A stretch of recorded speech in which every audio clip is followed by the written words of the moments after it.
All right, ladies and gentlemen, welcome back to another episode of the Hustle Underdog podcast, where we teach creators how to hustle and hustlers how to create. And I have with me today my guy, one of my good friends from social media. I started reselling, or at least trying to resell, a couple years ago, and I went through and I just followed a bunch of resellers. And I think at the time you were on Instagram as Unique Resells. Yeah. Yep, but we have my guy Mike Busby coming to you live from Las Vegas. How you feeling, Mike? Wow. Look at that introduction. That was A little good. something, man. A little something. I try. You been practicing that?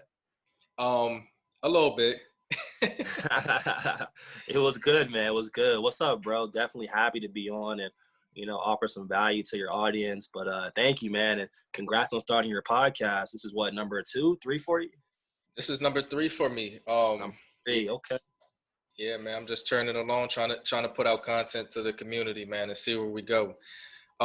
So tell the people what you do.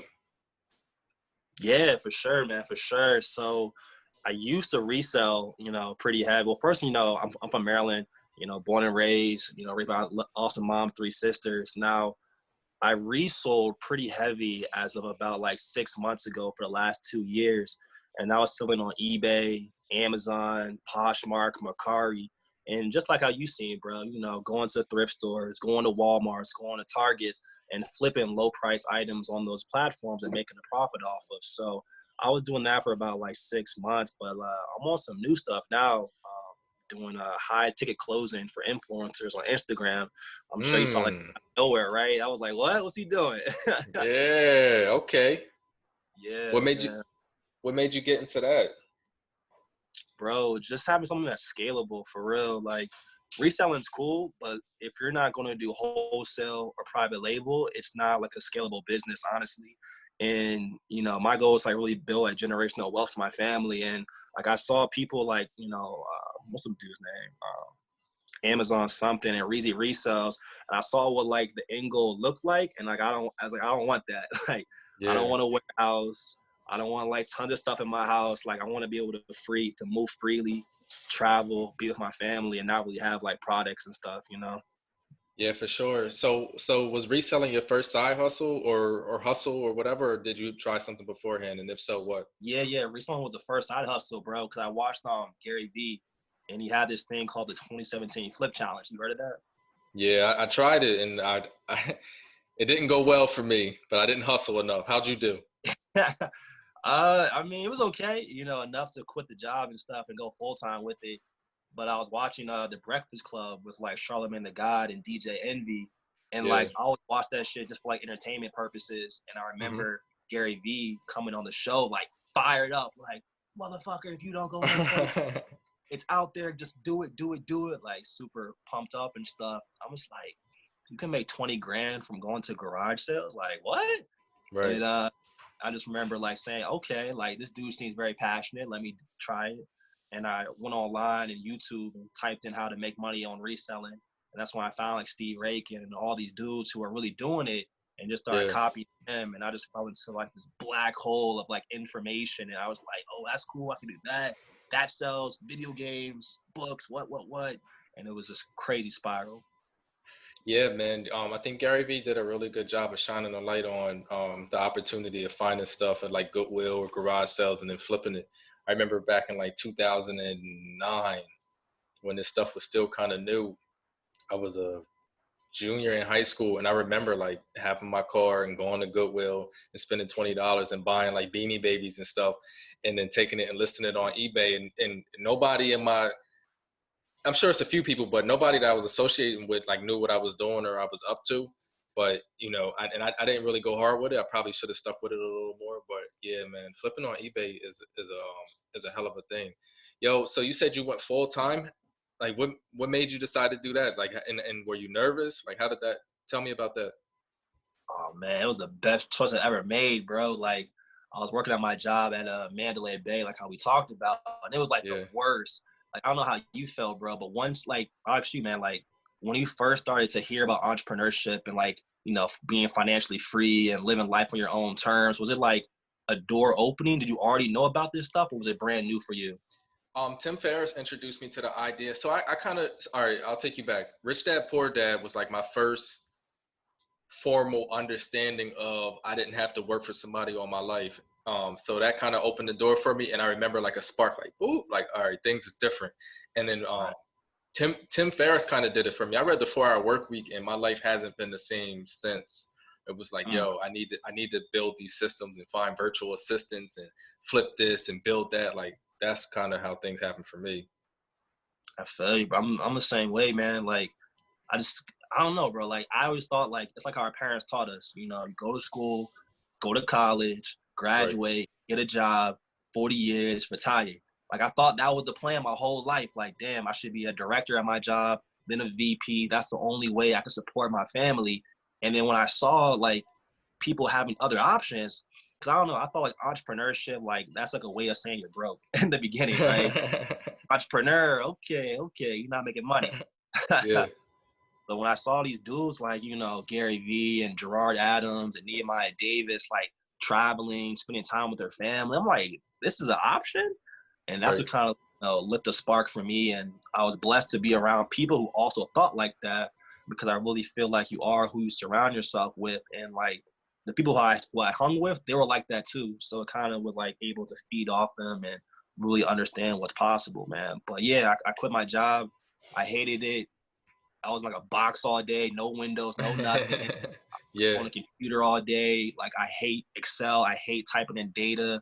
Like I hate being inside. And, you know, for me to realize like I could be out going to garage sales, going to Goodwills and be out talking to people, that was an option. It was kind of like, damn, like I gotta quit. There's no question about it. Yeah. Tell me about so you quit your job, right? And you definitely had some success with the reselling. You know, I follow you close on Instagram. I remember Yeah. one day I was scrolling through and I was following your stories on IG and I say, yo, this book bag. You found this Clark Kent book bag or something for $1 and this crazy story happened, man. Tell the people about that. Oh, bro, that's probably the highlight of my resale career. That joint's still getting me YouTube followers now. It was crazy.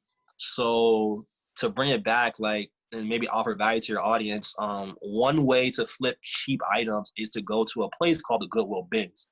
Now, if you go to a Goodwill, all the items that don't sell at a Goodwill go to the bins. So there's like super cheap. It's weighed by the pound. So for every pound you get, it costs $1.50, $1.18. So if you finesse it right, you can get a whole pack of shirts, a whole pack of jeans for like $3, $4, and it's nothing. And Mm-hmm. especially for resale, because you'll find a lot of items that people just throw away but don't know the real value of it. So you could come in, grab a vintage pair of Nikes, Jordans, wherever for like $2 or $3, go online and flip. So for your audience, if they're looking to make some extra money, but you don't have a lot of money, because that's the big thing, is like you need to have money to make money. I would say going to the bins is the best way to really start, you know, building your capital, because it costs you nothing to flip. You know, you're buying stuff for $1. Like you Right. can't lose pretty much. You can't lose. Like even if you have a bad buy, you know, even if you have a bad buy, you're not going to really lose too much. And I feel like with reselling, people make that mistake a lot. So back to your question, bro, it was a normal day. I got there at 8 a.m. Mm-hmm. I was going through stuff, trying to find the bins is hella dirty. So if you go there, bring gloves, a face mask. It's crazy out there.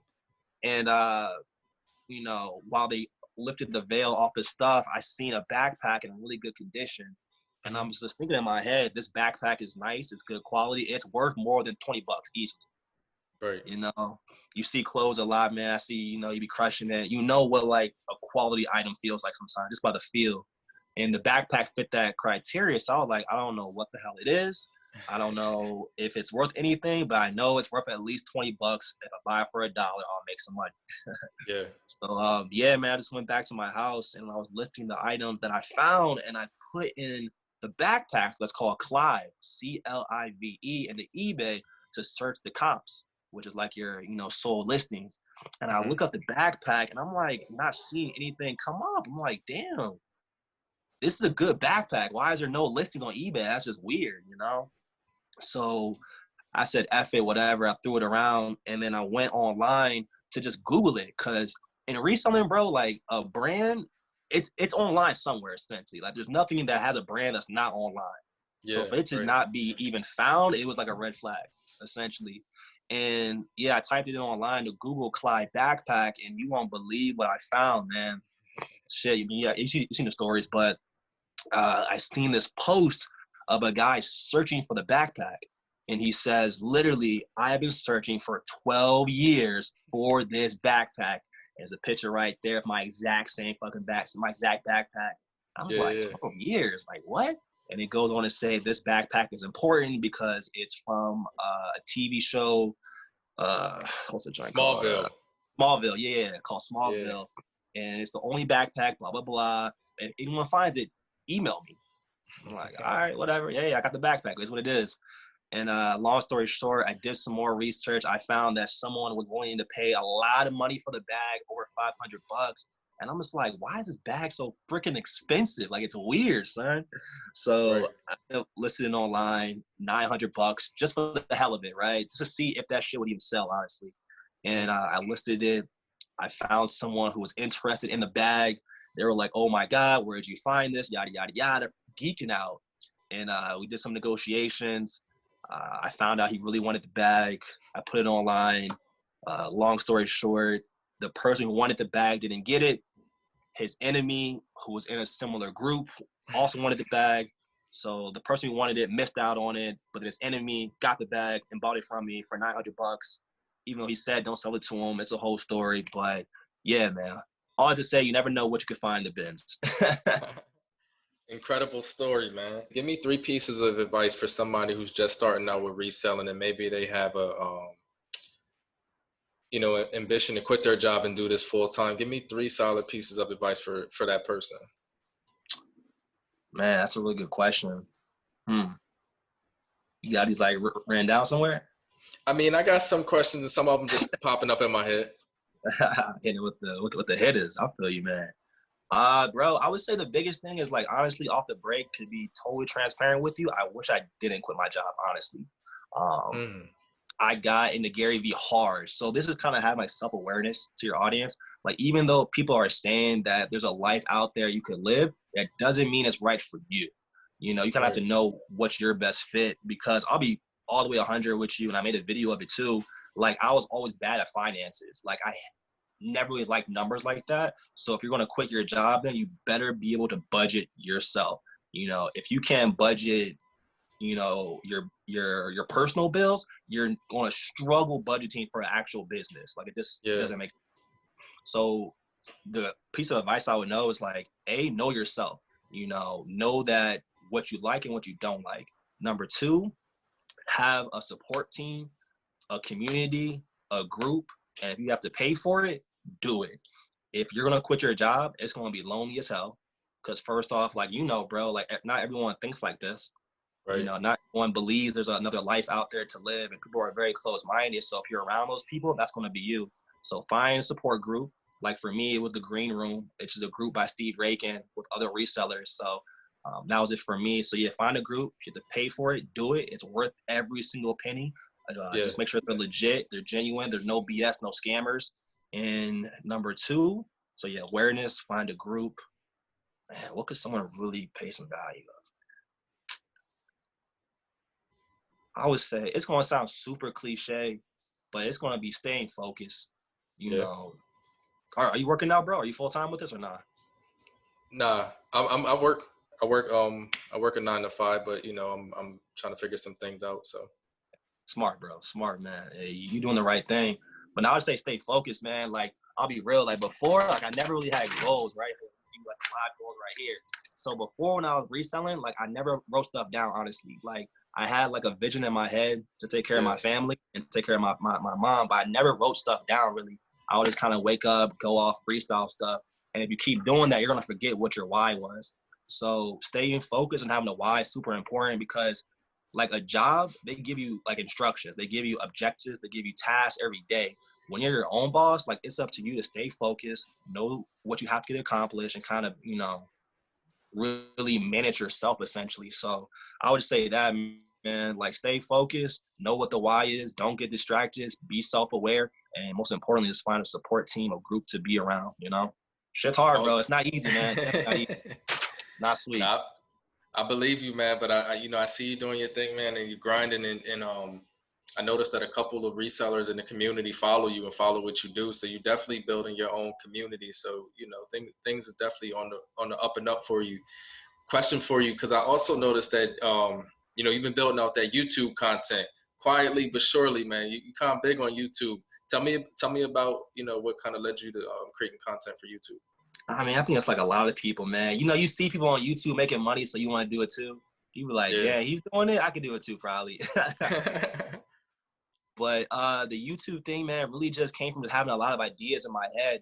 I feel like we're not too different, bro, in the sense of like you have a lot of shit going on up here, so you got to have Yeah. an outlet to release it.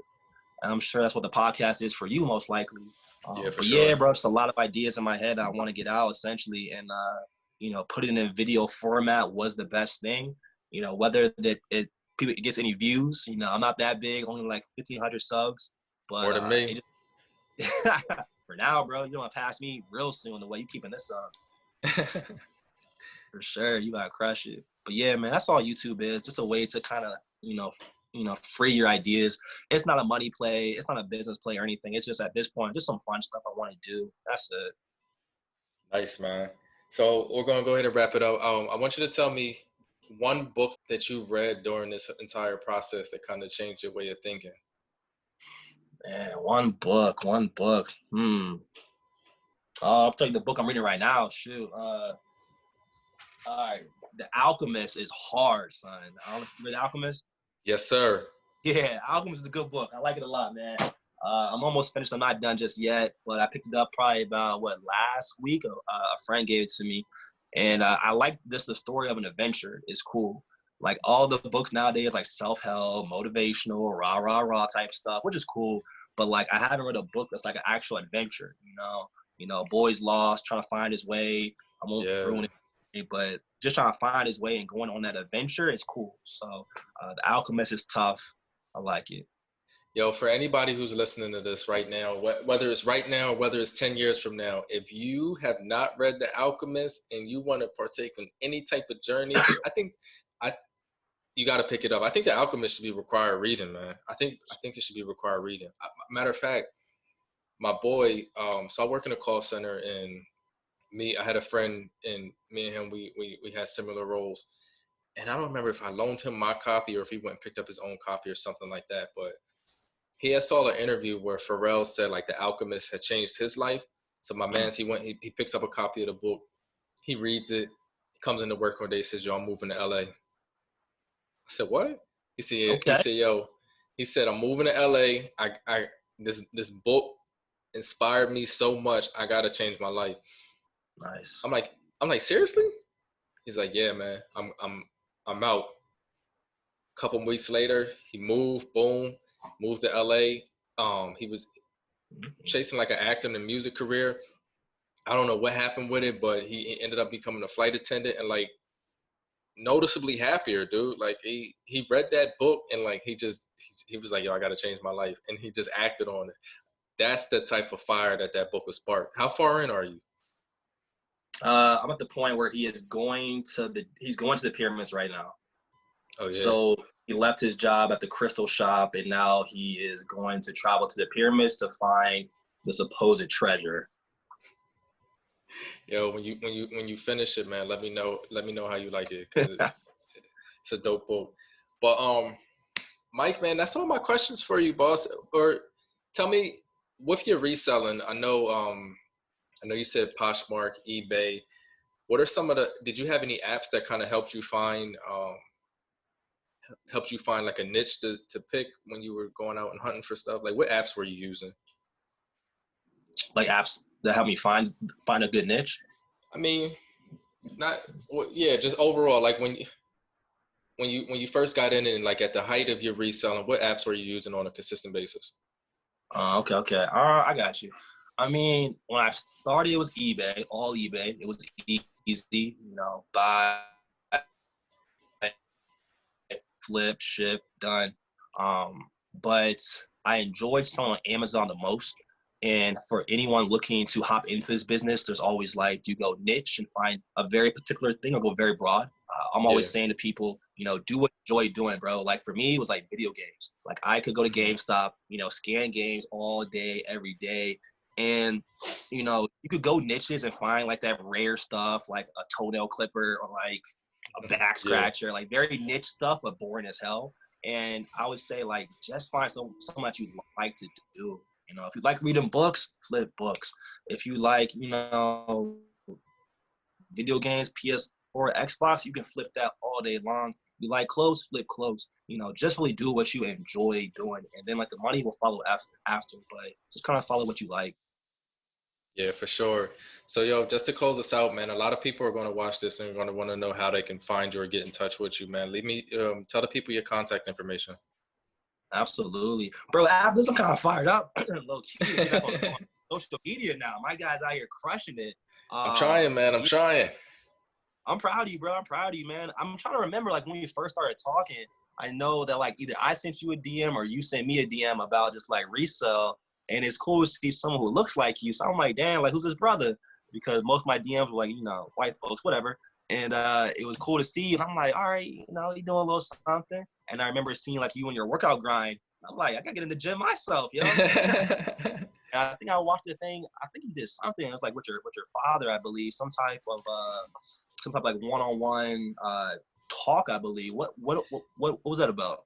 Yeah, man. So, I'll give you the Cliff Notes version or the shortest version as possible because it's a long story. But long story short, me and my pop spent 14 years apart. He was locked up when I was 2. He came home when I was 16, and we had to like build a relationship from scratch. We did that. Maybe he came home in 2008, I believe, somewhere in there, around like 2014. So 5-6 years in. At the time, I had gotten married. I had 2 kids at this point. He got married. He came home. He like built a really good life for himself, but we were just busy all the time. Um, so on Sundays, what we would do is we go out to our local park and we would just like walk. And I tracked it one day. I bought an Apple Watch not too long ago, and I tracked it. We walk about on average like 5 miles every Sunday when we do walk, and we just walk and we pace through the park and we talk and we bounce ideas off of each other, whatever, whatever. In 2014, my grandmother passes, and it's like kind of a low point for us. And we find ourselves walking and talking and just kind of trying to process that, man. And we realized, just talking about different relationships in our relationship, we noticed that um, a lot of our peers are in similar situations, but they don't have the relationship that we had. So from that, we said, all right, well, we like business, and we feel like we want to share our story with the world. How are we gonna do it? And we sat down and we wrote a play, kind of. The first time trying something like this. It's like a 3-act play. It's called Out of the Wow. Ashes. Yeah, man. We didn't know what it was going to look like. We didn't know how we were going to present it. We just knew that we kind of wanted to put something out and just kind of see where it goes. That was 5 years ago. Since then, we traveled to Cali. We've done shows in up and down Delaware. Like Delaware is our main hub. I'm trying to think where else. What, y'all doing shows? Yeah, we do shows, man. I didn't It's know that. it's so weird. Like it's a 3-act play, kind of. You ever seen Mike Tyson? I think it's called Undisputed or something like that. I've caught bits and pieces on YouTube. It's similar to that. My pop comes out. He talks about his early upbringing and kind of like his transition to prison and what life like was like for him. I come out and I kind of paint the picture of what it's like to not have a dad, going from 2 years old to becoming a teenager and not having your pop actively in your life, and kind of like the thought process that you go through. And then the third act is him and I Wow. coming out and just really reenacting what we when we met, kind of like. So we talked through all that. But yeah, man, 5 years later, we've done multiple shows, like hella shows, pretty much all over the country. We've been featured in ABC, CBS, our local newspaper, The Hustle. You familiar with The Hustle? What is that? It's a daily email newsletter, but they're growing quick. Hmm. I'll send you a link to it. They're pretty cool. We were featured on their social media. What else? We signed like this distribution deal with this Oh, this is fatherhood big. company. Yeah, man. Like we made it. So after our first show, we knew that we wanted to record it and kind of like sell DVDs of it. So we hired this company. These guys came out and we reenacted everything, like the entire show, turned it into a DVD. And I took the copies of the DVD and I started like overnighting them, like Steve Harvey, Oprah, and all these people. Like you couldn't tell me that this wasn't going to become a movie, How you do you find know. that? And I just Googled it and hoped for the best. Like Nice. it wasn't super cost effective, but I read somewhere and I kind of psychology was telling me like people like getting mail nowadays. Like we get emails all the time. Back in the day, like if you got an email, it was like kind of lit. But now it's like if you get mail, like a package in the mail, like you open your packages. So I was just Yeah. overnighting and I'm like, yo, I'm praying TD Jakes opens this package up and sees this and wants to, make a move. Nobody made a move, but this one fatherhood company, they opened it and they were moved by the content, and we were able to do something nice with them.